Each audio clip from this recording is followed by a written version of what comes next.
Ladies and gentlemen, welcome to the Lion's Den Show. Here's your host, Cody Judy. Welcome to the Lion's Den Show. I'm your host and your co-host, Cody Judy. Cheers, it's good to be with you. Today is July 26, 2011, and our controversial show today is entitled The Birther Summit Report, July 2011. There's a big gathering of the birther movement that is being called the Birther Summit, scheduled for March of 2011. Now, the organizers putting it together, I don't know personally, but I have emailed the executive director, whose name is Dean, and they have published a preliminary list of speakers of notables to address audiences at the summit. They know about me and what I've done in the birther movement, but have refused to ask me as of yet, or respond to my submission to help in any way or to be of service as a speaker thus far. Now, the list of speakers includes notables in the birther movement, such as the ever-outspoken and lovable Reverend Dr. James David Manning, retired Captain Pamela Barnett, Linda Bentley, Mickey Booth, Neil Turner, all of which were or participated in the CIA Columbia-Obama sedition and treason trial alongside with me. All of whom know of my potential run for president in 2012 now, and all of which knew of my run in 2008.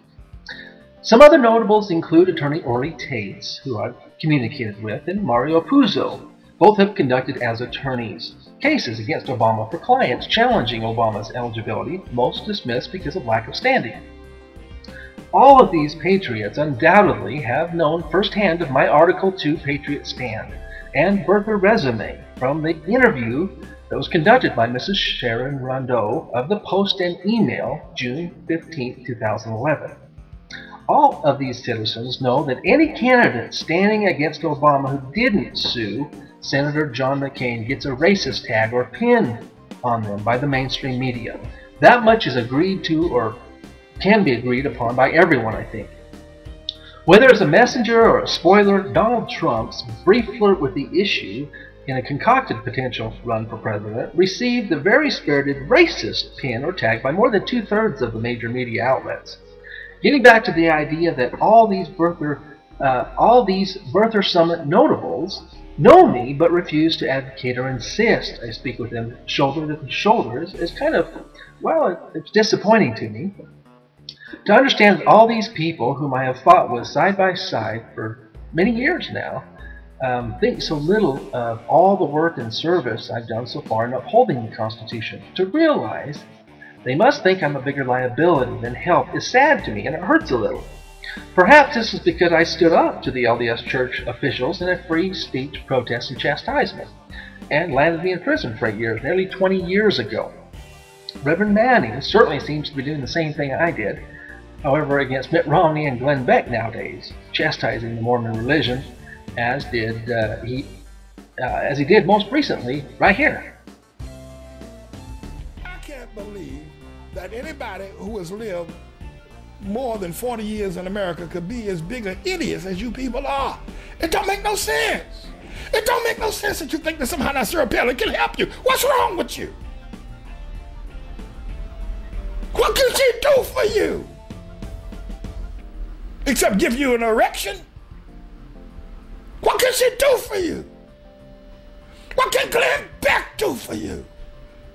This man is an anti-Jesus Christ Mormon.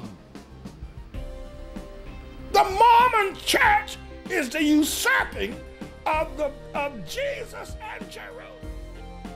So that would be a conflict of interest on their own behalf in a matter that was constitutionally speaking unjust upon me. These are uncalculated mistakes and a disillusionment of aligned truths, everybody. The other critical mistake is that in doing so there is a rallying cry around the birther movement, but a failure by the movement to rally around a presidential candidate that could gather more support in opposing Obama's second unconstitutional usurpation of an election through the presidential race or contest in 2012. The summit scheduled for March 2012 misses the February caucus in Iowa that is the first really big battle report in the presidential race. It's clear within the birther movement, those actors all want to disassociate themselves with me rather than support me, as I have received no support or encouragement from them after the rather large feature story in the postal email entitled "Good Men Cannot Sit Idly By and Do Nothing." And the follow-up, potential president candidate wants to bring up eligibility issue. Nearing more than a month ago now.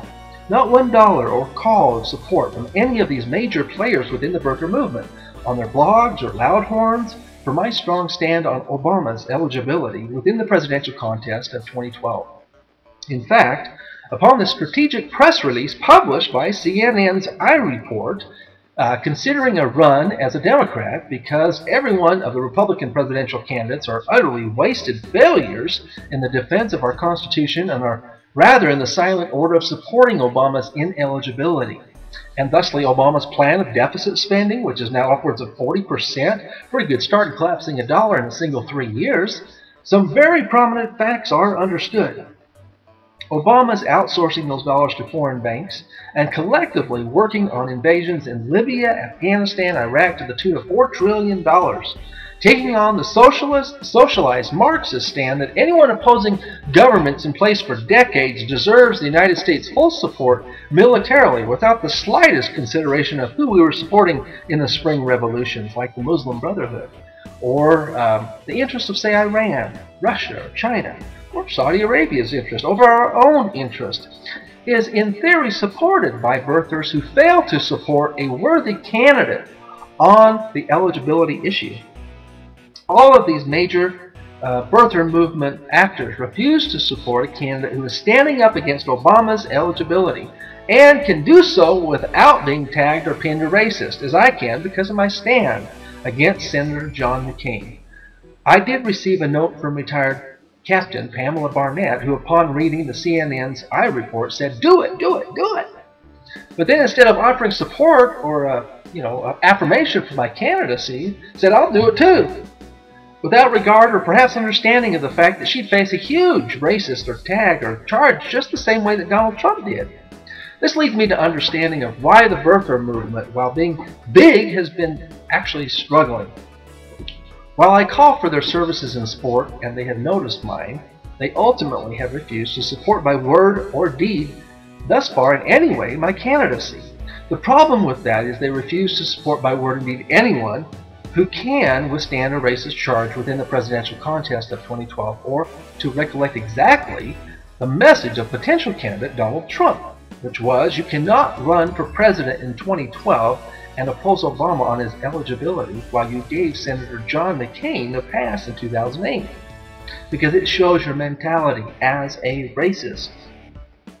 If Pamela Barnett thinks she can get past that very big example of Donald Trump, she's very wrong. She may be successful within the birther movement, but it would be a sad victory because basically it is racist. And those that did so must forever ask themselves why they let Senator John McCain have a pass and did not sue him also. For he was not born in the United States, but was actually born in Panama, in a foreign nation, just as Kenya may be for Obama. When either man goes back to his birthplace, was it the United States of America? No, it wasn't. Neither forgery nor fraud will ever corrupt the truth or the loyalty of one's place of birth by nature's laws, which are far stronger than any man-made law which opposes the force of nature. Why or how could anyone support McCain and place Obama on the barbecue? It reeks of racism. Do you think the American people are so dumb as to not catch that? This leads me to the question of what to do about it. I can call them on it and say, listen, this is what you're doing, and why it doesn't make any sense, or I can forget about them and their work, just as they have done with mine. I would rather have their support and recognize them for their parts they have played and for their own sacrifices in work, time, and talent. They are great people, but I don't think they understand or recognize what's happening or the significance of what's happened with Donald Trump. They couldn't have had a bigger example of what happens on the front line with Obama, yet they refuse to support someone who can get through the racist charge. The only other thing I can do is run the ball around them fighting as a Democrat and get Obama disqualified in the Democratic Party before February, making the birther summit unnecessary. because I have sought their support, but they haven't sought mine. I think they are in it for more attention and credit of bringing Obama down than defense of the Constitution. And here's why. If the Constitution is at the heart of your reasoning, they would use any and everything available to them to win the battle, just as I have requested their help.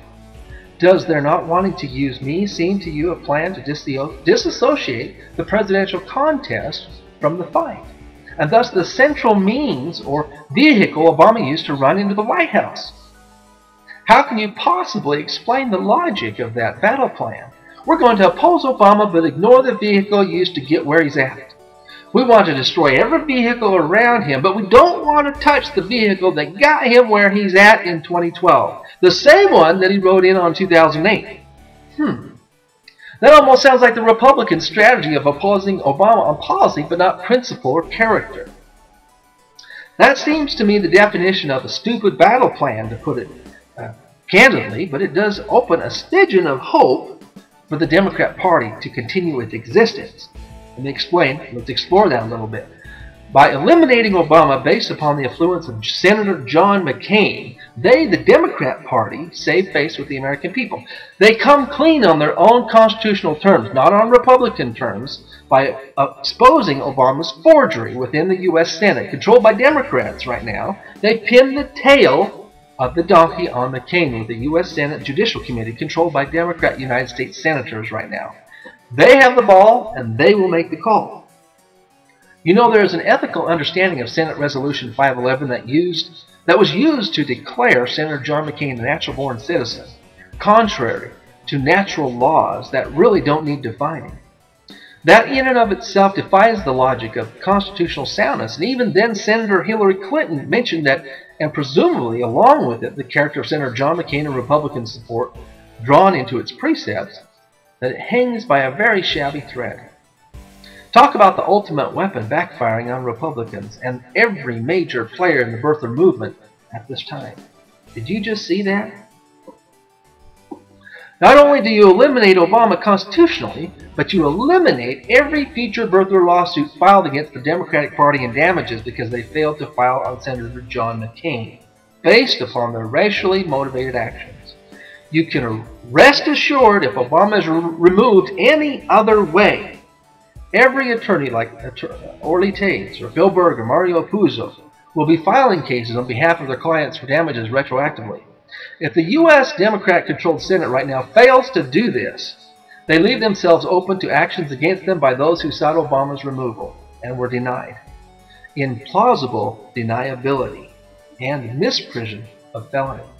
I would invite you to read this episode of the Lion's Den Show with host Cody Judy, so that you can investigate and see the links of information that back up these facts on my blog, www.codyjudy.blogspot.com.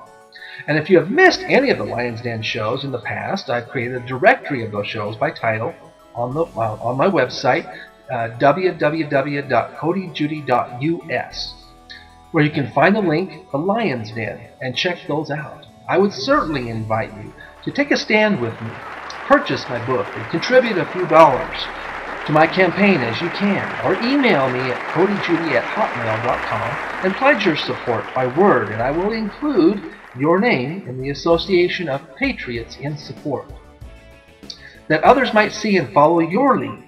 Campaigns are won with a few dollars from everyone. I know you can figure out a way to send me $5 or $10, and that can buy a television spot or a radio spot, and it touches millions.